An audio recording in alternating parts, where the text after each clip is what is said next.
Hi friends, my name is teacher Erica and welcome back to Let's Find Out About It second implementation, where like I promised you in the first implementation, we are going to be learning about money. That's right, my friends. So my friends, remember in the first implementation we talked all about businesses, what a business is, how they sell their products or their items or their services, and we talked about what a customer is.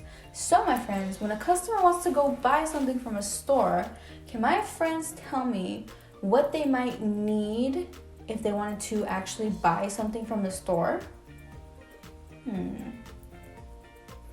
Awesome job, my friends. That's right, they would need money. So money nowadays comes in all different types of forms. We have money that is in your phone, where you could either tap your phone or they scan your phone and it takes money out of a card that is on your phone. It's not physical at all, which means you don't hold the cash in your hand. But today we're going to be talking about specifically cash money, so dollar bills and coins. And I have an example right here of some dollar bills, and I have an example over here of some coins. So just to go over it again real quick, friends, money is what we need if we want to go buy something. So we need money if we want to go buy food from a grocery store, if we want to go buy clothes, or if we want to go buy toys for ourselves.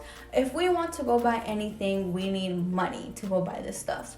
So now, my friends, let's look at the different types of money we have. We're going to start out with dollar bills. So this is all the dollar bills we have here in America. So this is the American dollar bill, my friends. So as going from the top down, we have the $1 bill, $5, $10, $50, and $20 and $100.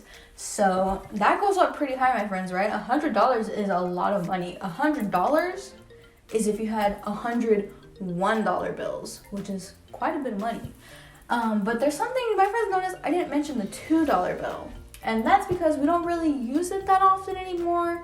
It's kind of rare to get it, at least in my experience. It's kind of rare to get it if you go to a store and let's say you get cash back, which means you give the cashier or the person who takes your money, who scans all your goods and takes your money, you give them too much money and so they have to give you money back. That's what cash back means. So if you got $2 back, they typically wouldn't give you a $2 bill. You would get two $1 bills. But that is in there because it is still around. It's just pretty rare. So once again, my friends, these are all the different types of dollar bills that we have here in America. So notice how I said here in America, my friends. Do my friends think that we use these types of bills all around the world in different types of countries? No, we do not. That is right, my friends. If you were to go to a different country and say, hey, can I buy this? And hand somebody a $5 bill, American bill, they would probably be like, I don't know what to do with this, because that's not the currency they use in that country. And a currency, my friend, is the type of money that they use in that country to buy their goods. So, for example, the American dollar is the currency that we use here. And then here is another picture of a different type of currency. This is Mexican currency, also known as the peso. It's a similar format, so we've got coins up here and then we've got bills over here, but they're not called dollars, they're called pesos, P-E-S-O-S. And this is what you would use in Mexico. And then one last example, my friends, is this one right here.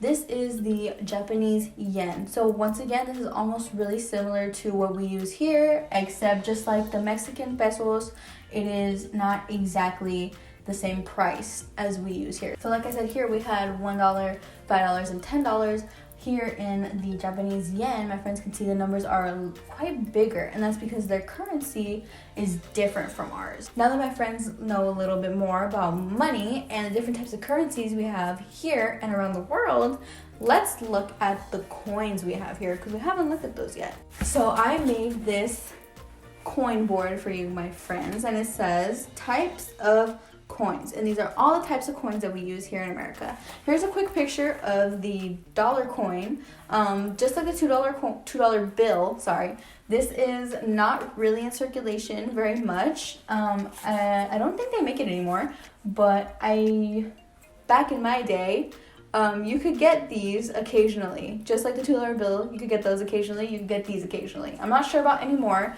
because, like I said in the beginning of the video, we do use online banking and online currency a lot more to buy our things than we use cash. But again, like I said, we're gonna focus more on cash, which is why I want to show you this $1 coin before we talk about the more coins we use. So these are the coins we use every day. So let's start from up here, my friends. This is a penny, and my friends can see it is a brown color, or you could call it bronze, and it says PENNY, penny, and this says 1 cent. Real quick, friends, this is a cent symbol, and that means we're talking about coins. So if we go over here, this is a nickel, and my friends can see it looks a bit bigger than the penny, right? Yeah, and it's a different color too. This one is silver, and the penny is bronze, but they're both pretty shiny, huh? That's the thing about our coins here, is that they're all pretty shiny because they're made out of metal. And so this says NICKEL, and that says nickel. This does not say 1 cent, this says 5 cents. So the nickel is worth more than the penny because 5 is a bigger number than 1. Down here we have a dime, and this one is actually smaller than both the penny and the nickel, but here's the catch. This one, even though it's smaller, is worth more because this is worth 10, so 10 cents. This little dime is worth 10 cents. And then let's go over a word that says DIME, dime. And then last but not least, we have our quarter. And so this is interesting too, my friends. You know how the dime was smaller than the penny and the nickel, and it costed more. It was worth more. The quarter is bigger than all the other coins that we have on this board, and it also costs the most.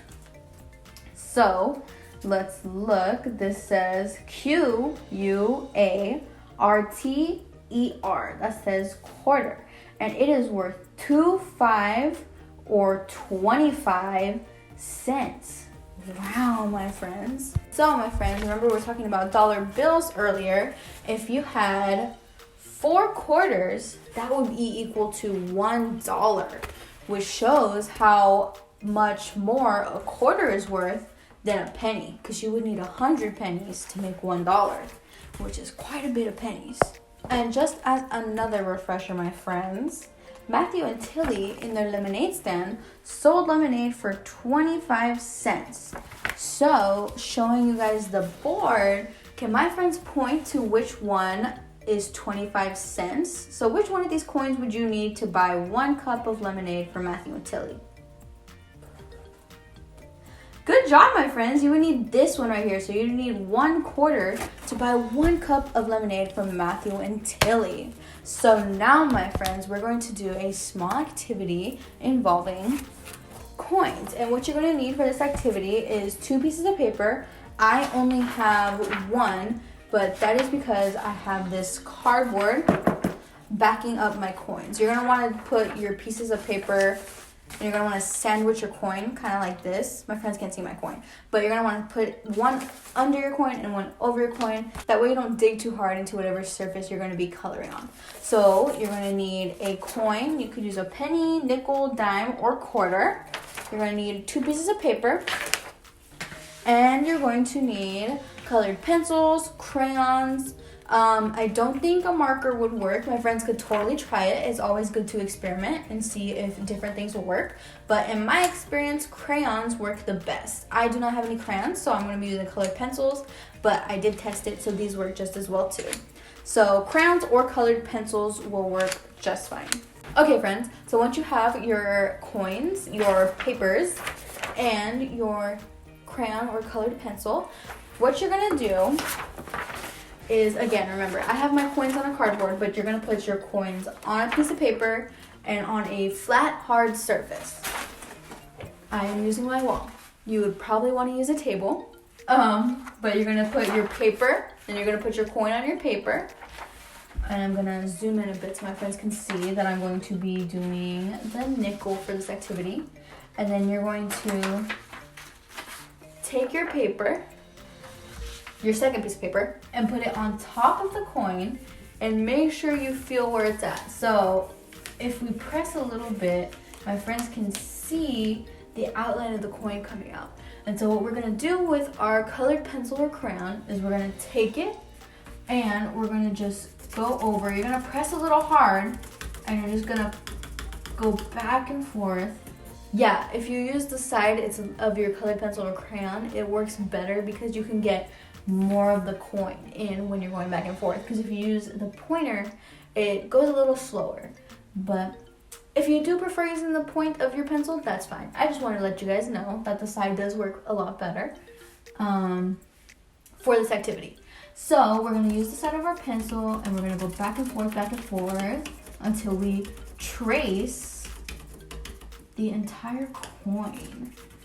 And so, yeah, friends, you're going to want to press hard, but not too hard, because if you press too hard, you won't be able to get all the details, which is why I recommended to use the side. But I think I can't really get any more right there, so I think that's it. And my friends, feel free to do that with all of these coins if you have them, so that way you can draw them side by side and see the differences in sizes that they have. So this is how mine came out, friends. This is my red nickel that I did. As you can see, I probably wasn't pressing hard enough because it didn't come out too clear, but you can see a little bit. You can see the face, and then we can see the little 2012 right here, which I think is really cool. And then I have another example I did earlier on the back with pink, and this is a penny. So maybe a lighter color will work better, friends, to see all the little details on the coin. But yeah, my friends, that is a little activity I wanted to show you guys and do with you guys. And yes, do try it with all the different types of coins that you have, so you can see all the different sizes we have, and you can look and even do it with different colors and see which colors work better. See if you do it harder, if it comes out better or more clear or more detailed. That is totally a fun activity for you guys to try out. Now, before we finish up, we're going to talk about this thing right here. Do my friends know what this is called? Great job, my friends. That is called a cash register. So if we look right here, I have a bigger picture of a cash register. And this cash register, we see it in all kinds of stores. My friends, this is at the grocery store, this is at the clothing store, this is even at the movie theater, anywhere that you need to go to purchase something with money, or I shouldn't say anywhere. Most places you need to go to purchase something with money, you are going to see this cash register. And so, my friends, we can see all those little buttons on the cash register. That is what the cashier, or the person taking your money and running the business, is going to push to put in how much money you're giving them, or if they need to discount you for something because you have a coupon, which is a piece of paper that gets you money off of something, which is always a good thing to have because you can save some money. And they're going to punch those buttons, that way they can put all the information that they need to into the cash register. Then that will come up on that little screen up there, and they have a screen for them and a screen for you, so you know when they scan something how much that thing costs. For example, if you were buying some bananas at the grocery store and then you went, oh, I don't know how much these cost, the cash register could ring it up and that little screen will tell you that how much they cost.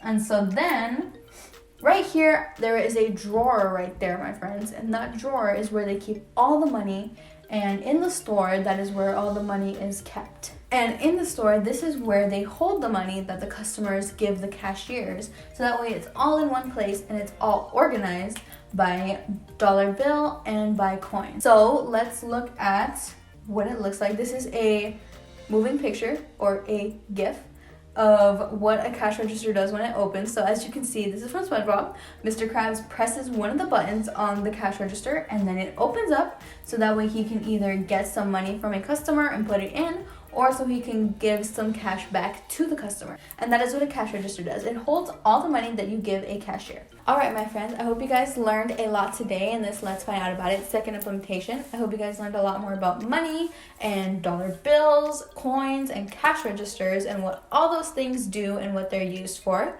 And I hope you guys had fun doing the little coin tracing activity we did, and I will see you next time. Bye, friends!